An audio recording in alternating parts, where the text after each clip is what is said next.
All right, so I'm going to start at step 2. So this is project 3 now. All right, so step 2 is asking us to use the quick analysis tool to create a cluster column chart object for cells A4 to G9. So there's A4 and then that's G9.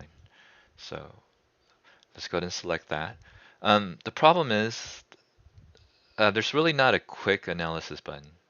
And one way you can kind of confirm that, if you notice a search function up um, on the top part of your Excel software, kind of close to your account profile image, you can click that and then you can type in quick analysis.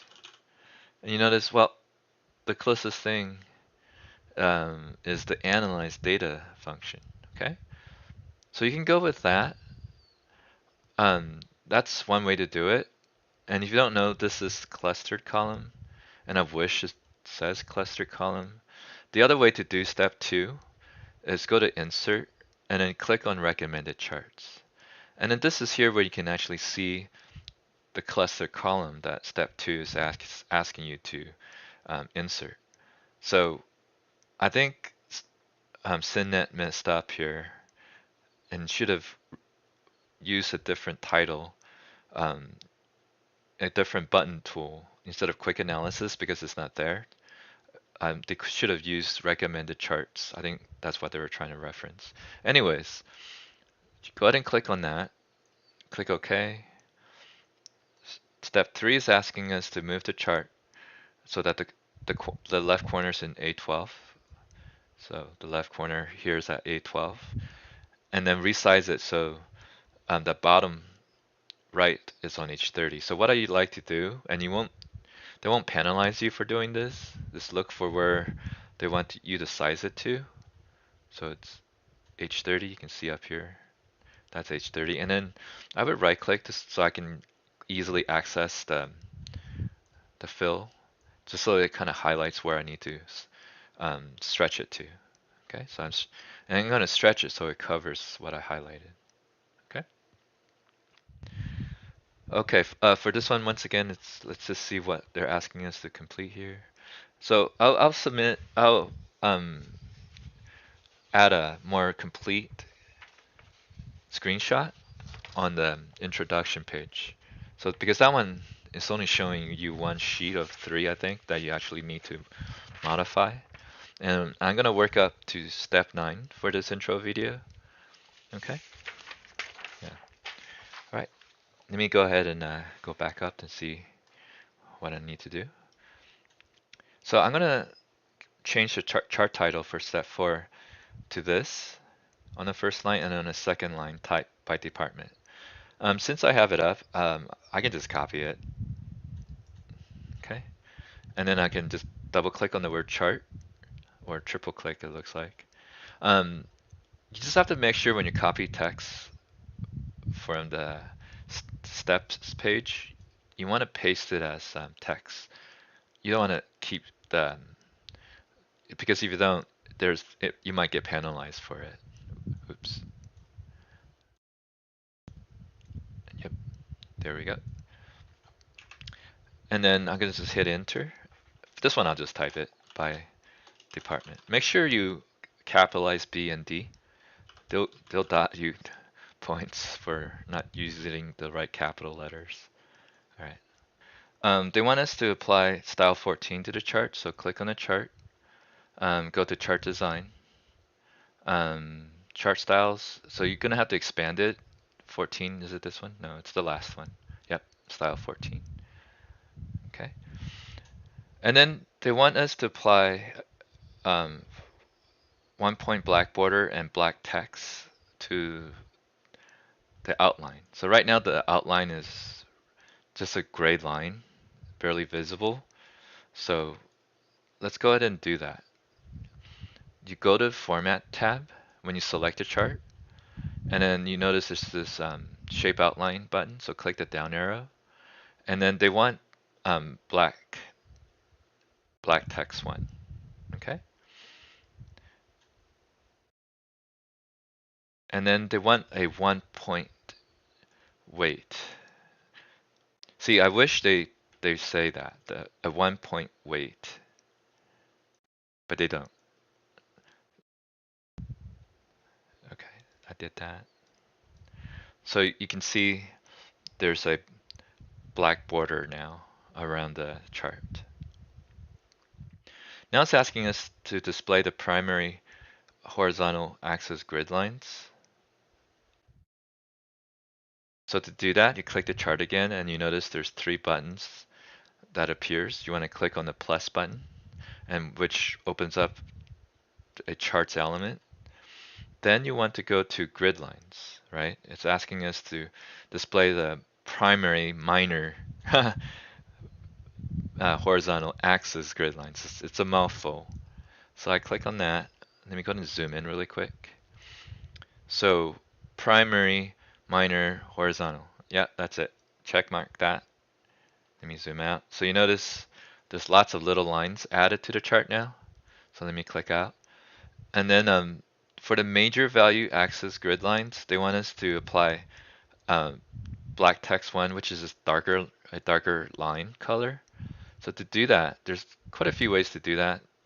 The way to do that is select a chart and then click within the chart line. So now I know, well, this is what it looks like when you selected the, what did they call that? Major value axis. But to make sure, you can go to format and you notice um, it says major value axis and then you can do minor. See, those are minor.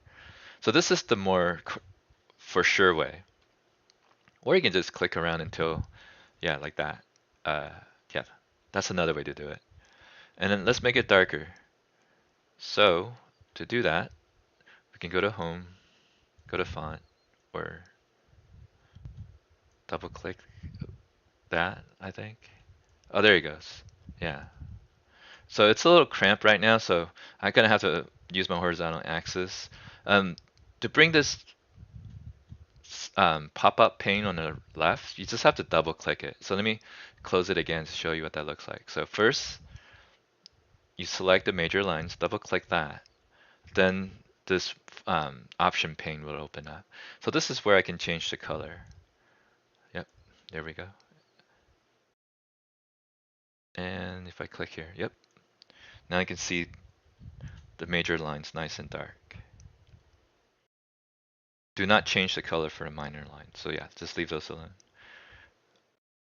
Resize the data range to remove the design consulting data series from the chart. So yeah, you notice right now the chart I have doesn't really match the screenshot. Um, right, it has this, I think, cyan bar. Let me go ahead and close this pane. So to do that, to resize the chart, click on the chart, like a white area in the chart, and you notice there's this different color selection box over the table. Hover over the fill handle and then drag it up so that you notice this fountain and irrigation is the last selection here. So you deselect design consulting for the data. And you notice now it basically matches the screenshot for figure 384. Now he wants us to select cell A1, so it's up here. And then we want to transition to the break even tab. Okay. So yeah, I'll go ahead and stop here for the intro for project 3. But let me go ahead and give you some pointers for the rest of the steps. For A and B, it's really just observation. Here it's just trying to, let me go to break even. I'm in break even. Observe what is in B8. So B8, you see there's some formulas here, and then there's B10 and even more formulas. So they're trying to explain why the formulas are set up the way they are. For step C, the part where it's asking you to, let's see, copy, that's when you use the fill handle.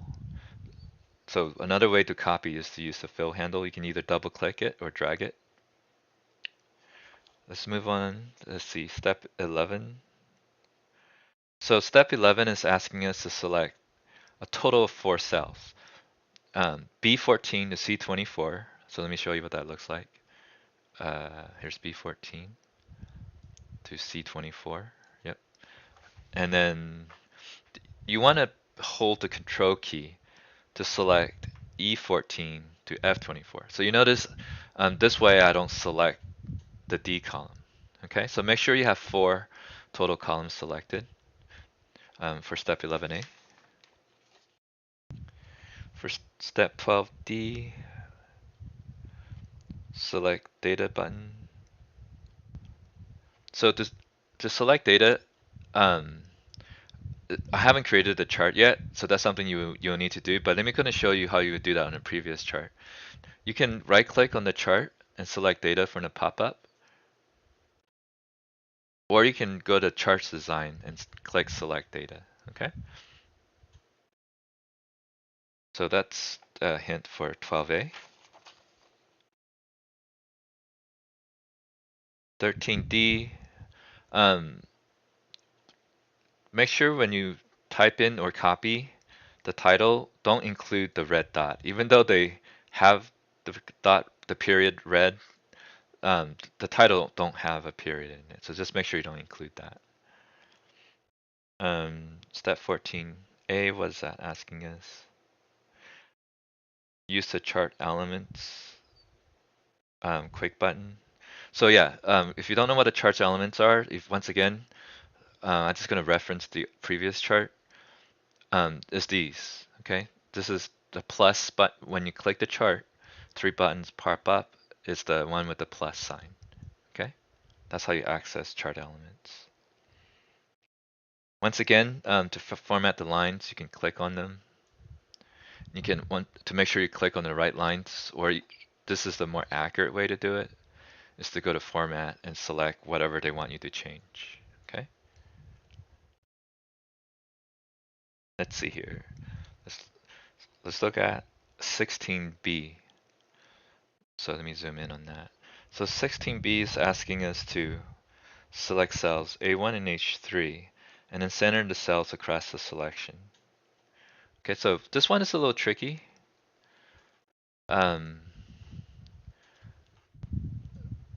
I guess I'll kind of show it to you. So let's see, to H3.